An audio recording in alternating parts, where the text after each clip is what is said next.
Question number 17 देखिएगा। Question number 17 देखेंगे और क्वेश्चन नंबर 17 कहता है इंक्लूसिव एजुकेशन यानी एजुकेशन फॉर ऑल। जैसे इंक्लूसिव एजुकेशन पढ़ो, दिमाग में सेट बिठा लो स्कीमा में अपने कि यानी एजुकेशन फॉर ऑल, सभी के लिए शिक्षा। इंक्लूसिव एजुकेशन में एक डिसेबल्ड बच्चा भी है, एक गिफ्टेड बच्चा भी है, एक एवरेज बच्चा भी है, ठीक है ना। तो बताइएगा फटाफट से। देखो ये प्रीवियस ईयर कह रहे हैं, हम तो फ्री के मजे लेते हैं।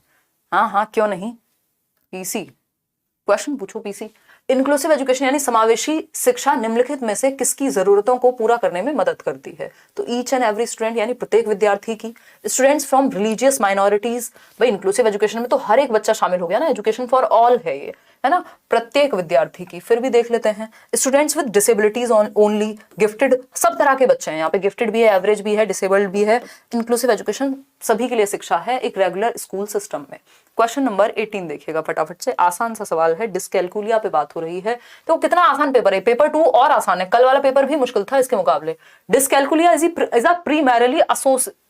प्रीमैरिली एसोसिएटेड विद डिफिकल्टी इन, यानी गुणज वैफल्य मुख्य रूप से किस कठिनाई से जुड़ा हुआ है, गणना से जुड़ा हुआ है, तभी तो डिस्कैलकुलिया कह रहे हैं, है ना। कैलकुलिया मतलब कैलकुलेशन, गणना की बात हो रही है, रीडिंग नहीं। रीडिंग में डिसलेक्सिया होता है, पठन वैफल्य, जो ईशान अवस्थी को था, ठीक है। इसके अलावा परफॉर्मिंग मैथमेटिकल कैलकुलेशंस, ये बात सही है, कैलकुलेशन किससे जुड़ी हुई है, गणित से जुड़ी हुई है। तो डिस्कैलकुलिया किससे जुड़ा हुआ है, गणना से जुड़ा हुआ है, गणितीय गणना करने से संबंधित है, इसको डिस्कैलकुलिया ही कहेंगे हिंदी में भी। क्रिटिकल थिंकिंग से इसका कोई संबंध नहीं है, कम्युनिकेशन से अफेजिया या डिस्फेजिया हो सकता है, ठीक है ना।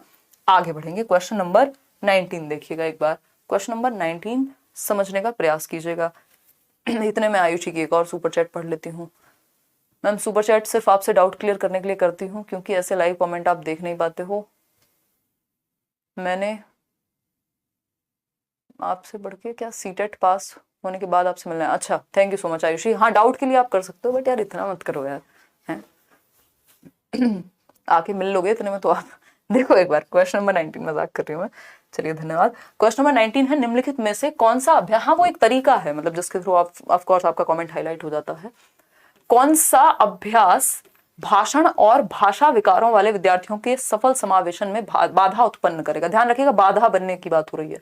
हिंड्रेंस कौन सा एक प्रैक्टिस हिंड्रेंस बनेगी in the successful inclusion of students with speech language disorder, यानी जिन बच्चों को भाषा प्रयोग में दिक्कत है उनके लिए कौन सी एक बात प्रॉब्लमेटिक साबित होगी। बहुत प्यारा क्वेश्चन है, फटाफट से बताइएगा। कई बार तो रैंडमली ऐसे फालतू फालतू क्वेश्चन भी दिख जाते हैं, देखो शादी वादी वाले भी, और ये कोई सुपर चैट नहीं करते, ऐसी मजे मजे में कुछ भी करते रहते हैं, तो नजर चली जाती है तो चली जाती है।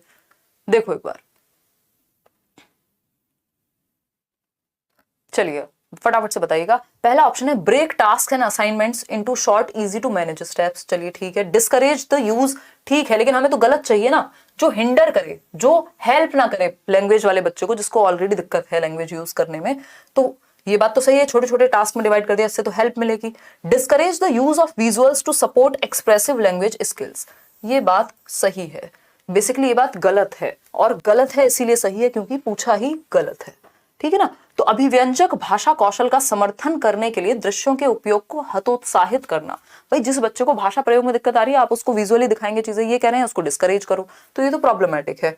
Use of pre planning strategies for oral and written task, अगर आप प्री प्लानिंग करेंगे तो हेल्प हो जाएगी बच्चे की, लेकिन हमें हेल्प कहाँ करनी है, हमें तो हिंडर करना है।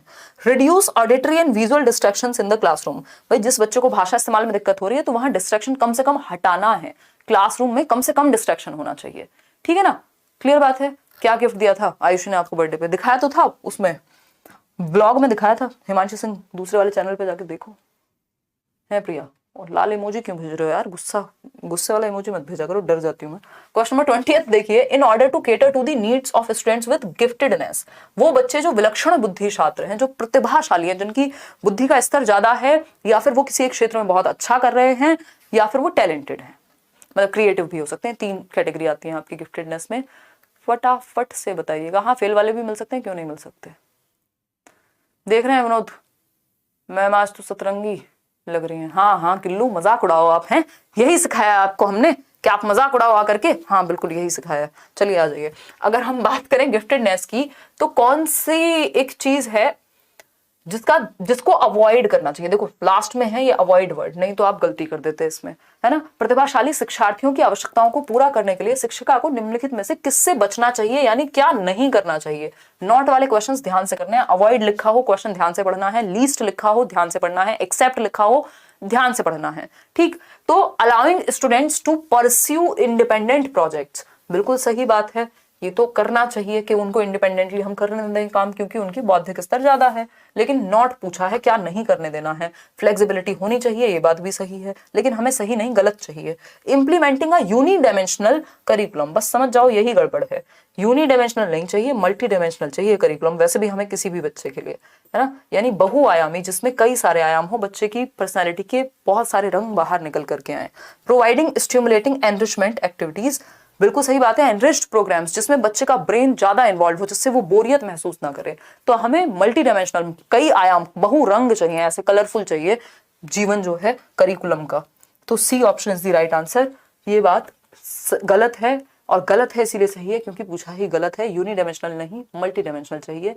तो सी ऑप्शन सही था। एक बड़ा सा सवाल आपके सामने, असर्शन और रीजन की बात हो रही है। एक तर्क दिया हुआ है और उससे पहले कथन दिया हुआ है। क्या ये कथन और इसका तर्क दोनों सही हैं, कोई एक सही है, या क्या करें बताइएगा फटाफट से। आप जवाब दीजिए, इतने में पानी पी के खत्म करती हूँ। हम 7,500 लोग जुड़े हुए हैं, सिर्फ 3,500 लोगों को ही सेशन पसंद आ रहा है। क्या लाइक करना क्यों भूल जाते हो? अगर सेशन अच्छा लगता है, देखने आते हो, कहाँ जाओगे लाइक बचा के? इससे कुछ मिलता नहीं है, बस सेटिस्फेक्शन, अच्छा लगता है। लाल इमोजी देने से आप पढ़ लेते हो। हाँ मैं समझ गई थी प्रिया आपकी ये ट्रिक, लेकिन दिल से बुरा लगता है। कोई और इमोजी लगा दिया करो यार।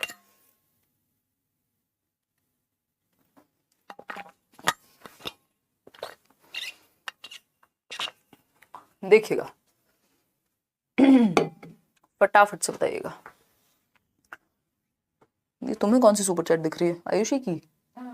ओके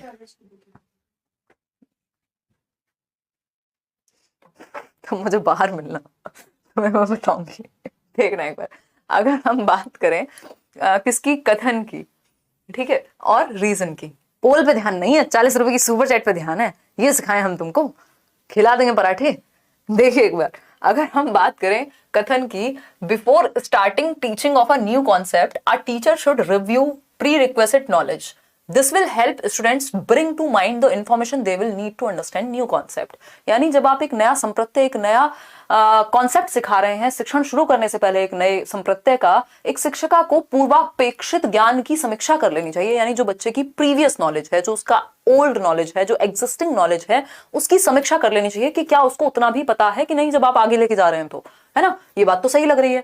यह विद्यार्थियों के नए संप्रत्यय को समझने के लिए आवश्यक जानकारी को ध्यान में लाने में मदद करेगा कि भैया नए कॉन्सेप्ट को समझने में किन चीजों का पता होना उसको जरूरी है। ये आप अगर पहले ही जांच लेंगे प्रीवियस नॉलेज तो आपको पता लग जाएगा। बिल्कुल 100% सही बात है। इसीलिए हम लेसन प्लान जब बनाते थे अपने बीएड, डीएलएड, बीटीसी, ईटी में, तो हम प्रीवियस नॉलेज को टेस्ट करने के लिए क्वेश्चंस रखते थे। रीजन क्या है इसका? Corporal punishment should not be practised as a strategy to rectify the undesirable behaviour of learners. यानी शारीरिक दंड का अभ्यास शिक्षार्थियों के अवांछनीय व्यवहार को सुधारने की रणनीति के रूप में नहीं किया जाना चाहिए। बिल्कुल सही बात है कि भैया आप किसी को कॉर्पोरल पनिशमेंट, आप किसी को मुर्गा या मुर्गी नहीं बना सकते। राइट टू एजुकेशन एक्ट ये कहता है। इसमें दिखाना इन्होंने क्या आंसर सही दिया है।